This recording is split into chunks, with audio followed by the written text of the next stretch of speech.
Vai maz ir tādi cilvēki pasaulē, kas nekad nav tikuši apmeloti?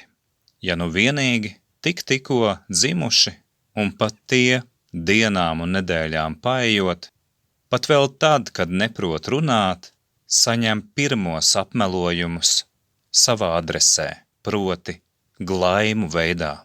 Taču ir kāds bet. Visvairāk tiek apmeloti cilvēki, kas citus neapmelo, un ja melotāju daudz, viņi pat atradīs draugus savos agrākajos ienaidniekos, lai tik varētu vēl kādu apmelot un vēl kādam kaitēt. Šie melu murgos apsēstie, kad kaitē, savu eiforiju iegūst barā, un kā parasti viņi zinot labāk, jo viņiem tā izskatījās.